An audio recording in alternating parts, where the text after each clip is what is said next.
मैं, एक 38 वर्षीय व्यक्ति, अपने जीवन की सामान्य दिनचर्या को जी रहा हूँ। हर दूसरे दिन की तरह मैं अपने नज़दीकी जनरल स्टोर पर जाता हूँ। वहाँ नाश्ते की महक और चाय की गर्माहट मुझे एक अलग ही शांति देती है। पर इस स्टोर पर जाने का एक और कारण है, स्वाति। स्वाति, उस स्टोर के मालिक की बेटी, जिसने अपने सादगी भरे व्यक्तित्व और अनोखे आकर्षण से मुझे प्रभावित किया है। उसका चेहरा बिना किसी बनावट के प्राकृतिक खूबसूरती का प्रमाण है। उसके घुंघराले बाल और हल्की हरी आंखें किसी गहरी झील सी लगती हैं, जो एक बार देखने के बाद बार बार देखना चाहें। एक दिन जब मैंने उससे कहा, तुम्हारी आंखें इस शहर का सबसे खूबसूरत नज़ारा हैं, वह हल्का सा मुस्कुराई। उसकी मुस्कान मानो सुबह की पहली किरण हो, जो हर अंधेरे को पीछे छोड़ जाए। रेणुका के साथ मेरी बातचीत अक्सर हल्की फुल्की होती थी, लेकिन उसके जवाब हमेशा गहरे अर्थ लिए होते थे।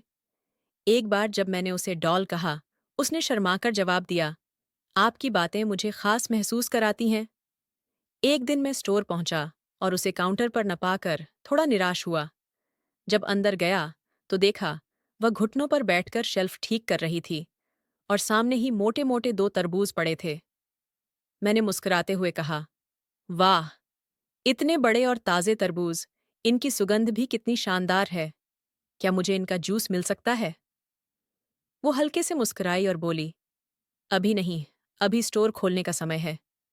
फिर कभी उसने मेरी ओर देखा और कहा, आपकी बातें सुनकर मैं तो बहुत शर्मा जाती हूँ, लेकिन सच कहूँ तो आपको सुबह दुकान पर देखना मुझे भी अच्छा लगता है। मैंने मुस्कुराते हुए कहा, लेकिन मैंने आपको पहले ही बताया है कि मैं शादीशुदा हूँ, और ये भी बता देता हूँ कि मेरा एक बच्चा है जो 8 साल का हो चुका है। वह थोड़ी देर चुप रही, फिर सहजता से बोली, तो क्या हुआ? मैंने कहीं पढ़ा है कि कुछ अधेड़ उम्र के शादीशुदा मर्द सचमुच जानते हैं कि औरत के साथ कैसे बर्ताव करना चाहिए।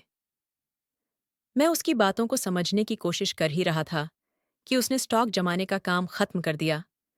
मैंने बिना किसी शब्द के उसकी मदद की और हाथ देकर उसे उठने में सहारा दिया।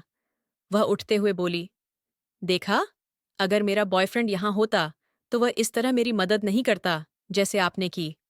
मैं उसकी मुस्कुराहट और सहजता को महसूस करता रहा। 5 मिनट बाद वह बाहर आई।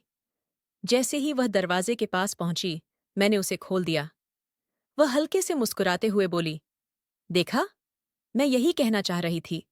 बड़े मर्द जानते हैं कि औरत का ख्याल कैसे रखा जाता है। उसके चेहरे पर एक अजीब सी मुस्कान थी, जैसे वह मुझे और कुछ कहना चाह रही हो। मैं सामान लेकर गाड़ी की ओर बढ़ा। पीछे पलटकर देखा तो वह भी चुपचाप मेरे पीछे खड़ी हो गई। हवा में उसकी मौजूदगी और उसके शब्दों की गूंज एक अनकही कहानी बुनने लगी। मैं अपनी कार में बैठा हुआ था कि वह धीमे कदमों से चलते हुए पास आई और खिड़की के करीब आकर अंदर झांकने लगी। उसकी उंगलियां खिड़की पर टिक गईं और मैंने हल्के से बहाने से उन्हें छू लिया। उसने मेरी ओर देखा, फिर धीरे से पीछे हट गई। कुछ पल सोचने के बाद वह दोबारा करीब आई। इस बार उसने स्टीयरिंग पर रखे मेरे हाथ पर अपना हाथ रखा और बगल में आकर बैठ गई। उसकी नज़र अचानक मेरे बैग की जिप से झांकते गन्ने पर पड़ी। उसने मुस्कुराते हुए पूछा, इतना बड़ा गन्ना, क्या मैं इसे खा सकती हूँ? मैंने हंसते हुए कहा, थोड़ा खा लो, लेकिन बाकी मेरी पत्नी के लिए छोड़ देना। उसने कहा है कि आज रात उसे गन्ना चूसने का मन है।